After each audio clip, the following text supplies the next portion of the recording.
تو آج ہم ایک ایسے تصور پر بات کر رہے ہیں جو شاید آج کی دنیا میں سب سے اہم مہارت ہے، لیکن ہم سب اسے کھوتے جا رہے ہیں۔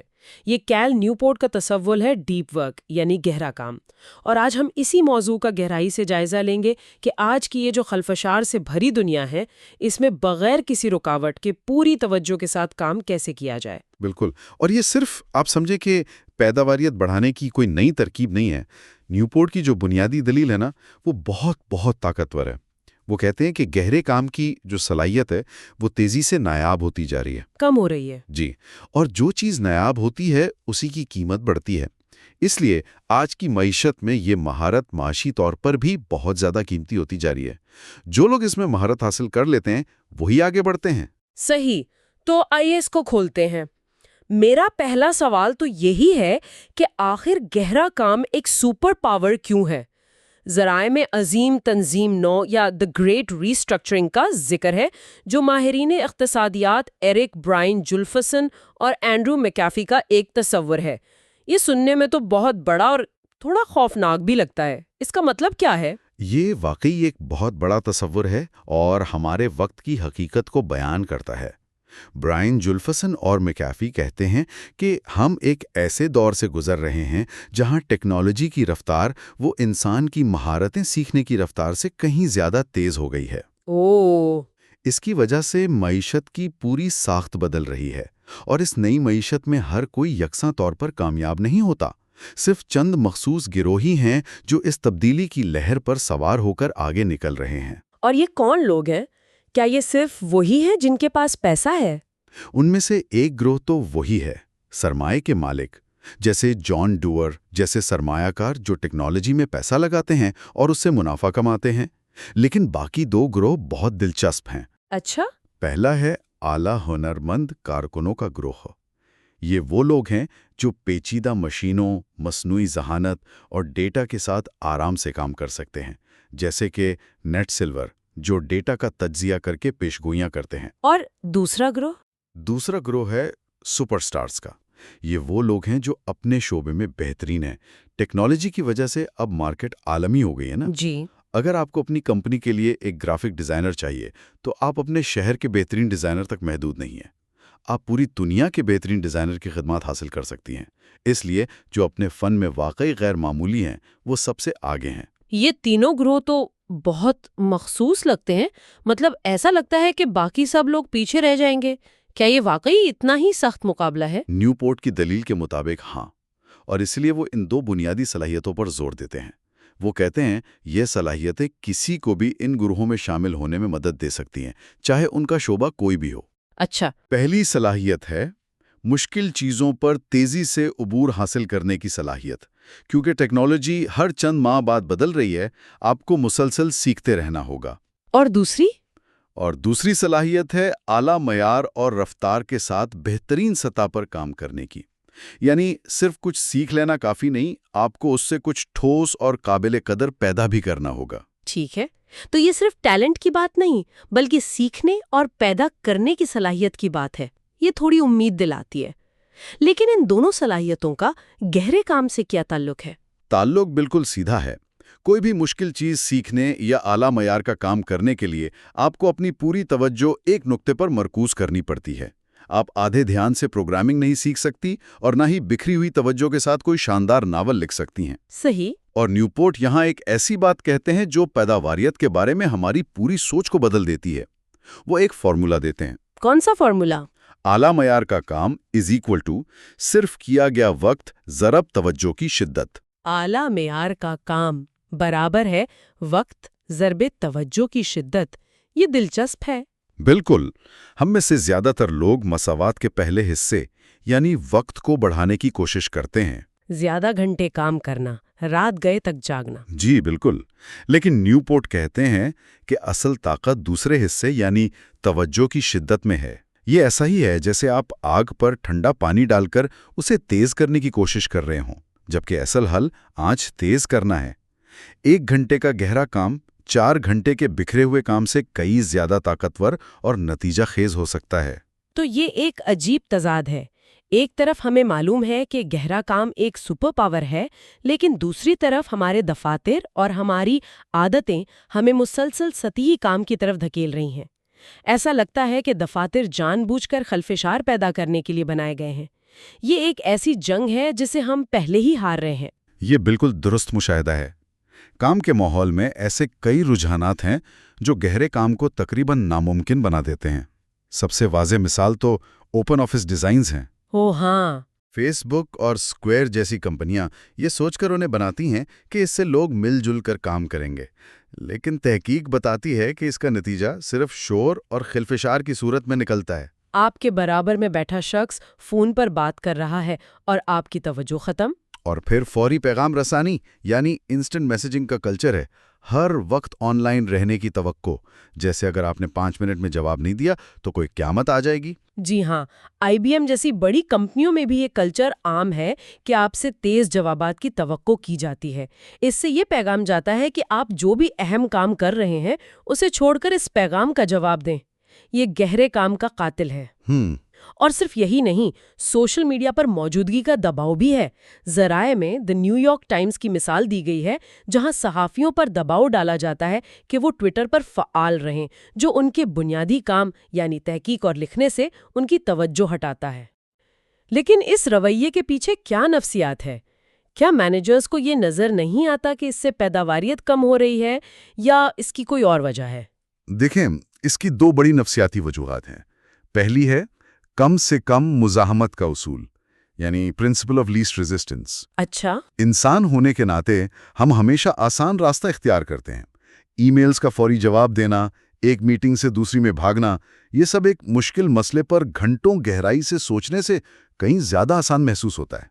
یہ فوری تسکین دیتا ہے کہ ہاں میں نے کچھ کیا۔ اور دوسری وجہ؟ اور دوسری وجہ ہماری ایک نفسیاتی کمزوری ہے۔ جب ہمیں یہ نہیں معلوم ہوتا کہ اصل کام کیا ہے تو ہم مصروف نظر آنے کو ہی کام سمجھ لیتے ہیں۔ اچھا، یعنی دکھاوا۔ بالکل، خاص طور پر نالج ورک میں جہاں آپ کی پیداواریت کو اینٹوں کی طرح گنا نہیں جا سکتا، وہاں مصروفیت ہی کامیابی کا پیمانہ بن جاتی ہے۔ اگر کوئی ہر وقت ای میلز بھیج رہا ہے اور میٹنگز میں بھاگ رہا ہے تو ہمیں لگتا ہے کہ وہ بہت محنتی ہے، چاہے اس کا کوئی نتیجہ نہ نکل رہا ہو۔ یہ ایک طرح کی مصنوعی مصروفیت ہے۔ جی، ایک دکھاوا ہے۔ تو سوال یہ ہے کہ اس صورتحال کو کیسے بدلا جائے؟ اگر ہمارا پورا ماحول ہی گہرے کام کے خلاف سازش کر رہا ہے تو ایک فرد کیا کر سکتا ہے؟ نیوپورٹ نے اس جنگ کو جیتنے کے لیے کچھ اصول وضع کیے ہیں۔ پہلا اصول ہے گہرائی سے کام کریں۔ یہ اصول اس بات پر زور دیتا ہے کہ گہرے کام کے لیے صرف قوت ارادی کافی نہیں ہے۔ یہ سوچنا کہ کل سے میں زیادہ توجہ سے کام کروں گی کبھی کام نہیں کرتا۔ آپ کو اپنے لیے رسومات اور ایک منظم ماحول بنانا پڑتا ہے۔ رسومات؟ جی، ذرائع میں یوڈیمنیا مشین کا ایک شاندار تصور پیش کیا گیا ہے، جو ایک آرکیٹیکٹ کا ڈیزائن ہے۔ یہ ایک ایسی عمارت کا نقشہ ہے جو آپ کو قدم بقدم خلفشار سے گہرائی کی طرف لے جاتی ہے۔ یہ کیسے کام کرتی ہے؟ تصور کریں کہ آپ عمارت میں داخل ہوتے ہیں۔ پہلا حصہ ایک گیلری ہے جہاں دوسروں کا کام دیکھ کر آپ کو تحریک ملتی ہے۔ اس کے بعد ایک سیلون ہے جہاں آپ لوگوں سے بات چیت اور بحث کر سکتے ہیں۔ پھر آپ ایک لائبریری میں داخل ہوتے ہیں جہاں تحقیق اور مطالعے کا مواد موجود ہے۔ اور آخر میں مکمل طور پر sound proof deep work chambers ہیں جہاں آپ بیرونی دنیا سے کٹ کر صرف اپنے کام پر توجہ مرکوز کرتے ہیں تاکہ آپ اپنی صلاحیتوں کے عروج پہ پہنچ سکیں۔ یہ سننے میں تو شاندار ہے، لیکن یہ ایک خواب کی طرح لگتا ہے۔ ہم میں سے زیادہ تر لوگ ایک شور والے اپارٹمنٹ یا ایک کھلے آفس میں کام کرتے ہیں۔ تو کیا اس یوڈیمونیا مشین کا کوئی بجٹ ورژن ہے جسے کام انسان اپنی زندگی میں بنا سکتا ہے؟ بالکل، اور یہی اصل نقطہ ہے۔ خیال یہ ہے کہ آپ اپنے لیے ایک روٹین یا رسم بنائیں، جیسے کہ آپ فیصلہ کریں کہ جب بھی آپ کو گہرا کام کرنا ہوگا آپ اپنے فون کو دوسرے کمرے میں رکھ دیں گی، اپنے ڈیسک کو صاف کریں گی اور ایک کپ کافی بنائیں گی۔ اچھا، یہ چھوٹی چھوٹی حرکتیں آپ کے دماغ کے لیے ایک اشارہ بن جاتی ہیں کہ اب گہرے کام کا وقت ہے۔ یہ آپ کے دماغ کو خلفشار سے نکال کر توجہ کے موڈ میں لے آتی ہیں۔ ٹھیک ہے، یہ قابل عمل لگتا ہے۔ اب آتے ہیں دوسرے اصول پر، اور سچ کہوں تو یہ سن کر مجھے ہنسی آ گئی۔ اصول ہے بوریت کو گلے لگائیں۔ ہم تو اپنی پوری زندگی بوریت سے بھاگنے میں گزار دیتے ہیں، اور نیوپورٹ کہہ رہے ہیں کہ اسے گلے لگاؤ۔ اس میں کیا منطق ہے؟ آپ کا رد عمل بالکل فطری ہے، یہی تو مسئلہ ہے۔ ہمارا دماغ مسلسل محرک کا عادی ہو چکا ہے۔ جیسے ہی ہمیں 1 سیکنڈ کی بوریت محسوس ہوتی ہے، ہم فوراً اپنا فون اٹھا لیتے ہیں، لفٹ میں، ٹریفک سگنل پر، کافی کا انتظار کرتے ہوئے۔ صحیح بات ہے۔ نیوپورٹ کہتے ہیں کہ توجہ ایک پٹھے کی طرح ہے۔ اگر آپ اسے ہر 2 منٹ بعد خلفشار کی آسان ورزش کرواتے رہیں گے تو جب آپ کو اسے 1 گھنٹے کے لیے کسی مشکل مسئلے پر مرکوز کرنے کی ضرورت پڑے گی تو یہ پٹھا کمزور ہو چکا ہوگا اور جواب دے جائے گا۔ تو اس پٹھے کو کیسے تربیت دی جائے؟ کیا اس کے لیے کوئی ذہنی جم ہے؟ ایک طرح سے ہاں، اس کی کچھ حکمت عملیاں ہیں۔ ایک یہ کہ خلفشار سے وقفے لینے کے بجائے توجہ سے وقفے لیں۔ مطلب؟ یعنی یہ نہ سوچیں کہ میں کام کر رہی ہوں، چلو 5 منٹ کے لیے سوشل میڈیا دیکھ لوں، بلکہ اس کے برعکس کریں۔ اپنے دن میں انٹرنیٹ استعمال کرنے کے لیے مخصوص وقت مقرر کریں، جیسے دوپہر میں آدھا گھنٹہ اور شام میں آدھا گھنٹہ۔ باقی تمام وقت آپ کا ڈیفالٹ موڈ آف لائن ہونا چاہیے۔ یہ تو بہت مشکل لگتا ہے۔ شروع میں مشکل ہے، لیکن یہ تربیت کا حصہ ہے۔ ایک اور حکمت عملیہ ہے پیداواری مراقبہ۔ پیداواری مراقبہ؟ جی، اس میں آپ کوئی جسمانی کام کرتے ہوئے، جیسے چہل قدمی کرتے ہوئے یا ڈرائیونگ کرتے ہوئے، اپنے دماغ کو کسی ایک پیشہ ورانہ مسئلے پر مرکوز رکھنے کی مشق کرتے ہیں۔ جب بھی دماغ بھٹکے، اسے واپس اسی مسئلے پر لائیں۔ میں نے خود یہ کوشش کی ہے۔ شروع میں دماغ ہر طرف بھاگتا ہے، لیکن چند بار کے بعد یہ حیران انگیز طور پر کام کرتا ہے۔ آپ کو ایسے خیالات آتے ہیں جو دفتر کی کرسی پر بیٹھ کر کبھی نہیں آ سکتے تھے۔ تیسرا اصول شاید سب سے زیادہ متنازع ہے، سوشل میڈیا چھوڑ دیں۔ آج کی دنیا میں یہ ایک بہت بڑا قدم لگتا ہے، خاص طور پر ان لوگوں کے لیے جن کا کام ہی آن لائن موجودگی پر منحصر ہے۔ کیا نیوپورٹ اس حقیقت کو نظر انداز نہیں کر رہے؟ یہ ایک بہت اہم سوال ہے۔ نیوپورٹ کا نقطہ نظر مطلق نہیں ہے۔ وہ 2 ذہنیتوں کا موازنہ کرتے ہیں۔ ایک ہے کوئی بھی فائدہ والی ذہنیت، یعنی اینی بینیفٹ مائنڈ سیٹ۔ ٹھیک ہے۔ اس ذہنیت کے تحت لوگ کسی بھی سوشل میڈیا پلیٹ فارم کا استعمال یہ کہہ کر جائز قرار دیتے ہیں کہ اس سے یہ چھوٹا سا فائدہ ہو سکتا ہے، یا میں فلاں دوست سے رابطے میں رہ سکتی ہوں۔ اس کے برعکس وہ کاریگر کا نقطہ نظر پیش کرتے ہیں۔ کاریگر کا نقطہ نظر، اس کا کیا مطلب ہے؟ ایک لکڑی کا کاریگر ہر نیا اوزار نہیں خرید لیتا جو بازار میں آتا ہے۔ وہ صرف ان اوزاروں کا انتخاب کرتا ہے جو اس کے کام کے لیے انتہائی اہم، مؤثر اور بہترین ہوں۔ وہ سوال یہ نہیں پوچھتا کہ کیا اس اوزار سے کوئی فائدہ ہے، بلکہ یہ پوچھتا ہے کہ کیا یہ اوزار میرے فن کو بہتر بنانے کے لیے ناگزیر ہے۔ اسی طرح نیوپورٹ کہتے ہیں کہ ہمیں سوشل میڈیا کو بھی اسی نظر سے دیکھنا چاہیے۔ یہ نہیں کہ کیا فیس بک کا کوئی فائدہ ہے، بلکہ یہ کہ کیا فیس بک میرے پیشہ ورانہ اور ذاتی مقاصد کے لیے سب سے بہترین اور ضروری اوزار ہیں۔ تو وہ یہ نہیں کہہ رہے کہ ہر کوئی اسے چھوڑ دے، بلکہ اس کا بے سوچے سمجھے استعمال بند کر دے۔ بالکل، اور وہ اس کی جانچ کے لیے ایک عملی تجربہ بھی تجویز کرتے ہیں۔ 30 دن تک تمام سوشل میڈیا سے مکمل طور پر دور رہیں۔ 30 دن؟ جی۔ اس کے بعد خود سے 2 سوال پوچھیں۔ اول، کیا پچھلے 30 دن اس سروس کو استعمال نہ کرنے کی وجہ سے بہت برے گزرے؟ اور دوم، کیا کسی کو اس بات کی پرواہ ہوئی کہ میں اسے استعمال نہیں کر رہی تھی؟ اکثر لوگوں کے لیے جواب نہیں ہوتا ہے۔ یہ ایک چیلنجنگ تجربہ ہے۔ اور آخری، چوتھا اصول ہے، سطحی کاموں کو ختم کریں۔ سطحی کام تو ہمارے کام کا ایک بڑا حصہ لگتے ہیں۔ ای میلز، میٹنگز، رپورٹس، ان سے جان کیسے چھڑائی جائے؟ اس کی ایک بہترین مثال 37 سگنلز، جو اب بیس کیمپ کے نام سے جانی جاتی ہے، اس کمپنی کا تجربہ ہے۔ انہوں نے ایک تجربے کے طور پر اپنے کام کا ہفتہ 5 دن سے کم کر کے 4 دن کر دیا۔ اچھا۔ سب کو لگا کہ ان کی پیداواریت کم ہو جائے گی، لیکن حیرت انگیز طور پر ایسا نہیں ہوا۔ لیکن یہ کیسے ممکن ہے؟ کم وقت میں اتنا ہی کام کیسے ہو سکتا ہے؟ اس لیے کہ جب ملازمین کے پاس وقت کم تھا تو انہوں نے خود بخود غیر ضروری اور سطحی کاموں کو اپنی زندگی سے نکال دیا۔ وہ غیر ضروری میٹنگز میں جانا چھوڑ گئے، بار بار ای میل چیک کرنا بند کر دیا اور صرف ان کاموں پر توجہ دی جو واقعی اہمیت رکھتے تھے۔ دلچسپ۔ اس سے ثابت ہوا کہ ہمارے کام کے دن کا ایک بڑا حصہ ایسے کاموں میں گزرتا ہے جن کا کوئی حقیقی نتیجہ نہیں نکلتا۔ تو اس کے لیے ایک عام فرد کیا حکمت عملی اپنا سکتا ہے؟ نیوپورٹ کئی طریقے بتاتے ہیں۔ ایک یہ کہ اپنے دن کے ہر منٹ کو شیڈیول کریں۔ ایک ڈائری لیں اور صبح سے شام تک ہر آدھے گھنٹے کا بلاک بنائیں۔ اس سے آپ کو بے رحمی سے یہ نظر آتا ہے کہ آپ کا وقت کہاں جا رہا ہے۔